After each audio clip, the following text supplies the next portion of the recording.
আসসালামু আলাইকুম রহমতুল্লাহি ওয়া বারাকাতুহু। সুপ্রিয় দাখিল পরীক্ষার্থী 2026 অংশগ্রহণকারী সকলের দৃষ্টি আকর্ষণ করছি।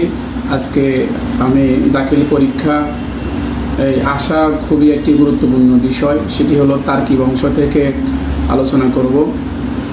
যেহেতু তারকিবগুলো খুবই সহজ এবং এই তারকিব দিয়ে ভালো নাম্বার আশা করা যায়, আজকে আমি তারকিব নিয়ে আলোচনা করব।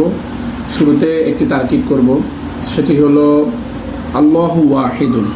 এখানে আল্লাহু শব্দটি মুবতাদা, কি জন্য?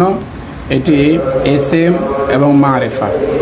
আর ওয়াহিদুন শব্দটি খবর, মুবতাদা খবর মিলে জুমলায়ে ইসমিয়া। এই তারকিবটি 2024 সালে দাখিল পরীক্ষায় এসেছে। অনুরূপভাবে একই বিষয় একই তারকিব, যেমন ধরেন আল ইলমু। আল ইলমু শব্দটি মুবতাদা, কি জন্য এটি মুবতাদা? এটি মারেফা হয়েছে। আমরা জানি মারেফা নাকেরা যখন হয়, প্রথমটি মুবতাদা হয়, পরেরটি খবর হয়। তো এই পরের শব্দটি এখানে কী হবে? খবর হবে। তাহলে মুবতাদা মিলে, মুবতাদা এবং খবর মিলে কি হয়? জুমলায়ে ইসমিয়া হয়। যে বাক্যের শুরুতে এসএম হয় সে বাক্যটি অবশ্যই ইসমিয়া হয়।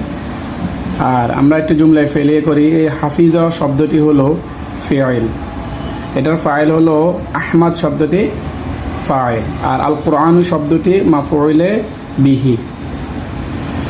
তো এই ফেল ফাইল মাফউলে বিহি মিলে জুমলায়ে ফিলিয়া। আমরা যারা মাদ্রাসা অধ্যয়ন করতেছি তাদের জন্য এই তারকিবটি রেখে দিলাম।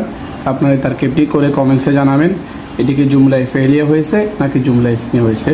ধন্যবাদ, সকলে মনোযোগ দিয়ে লেখাপড়া করবেন। আসসালামু আলাইকুম ওয়া রাহমাতুল্লাহি ওয়া বারাকাতুহু।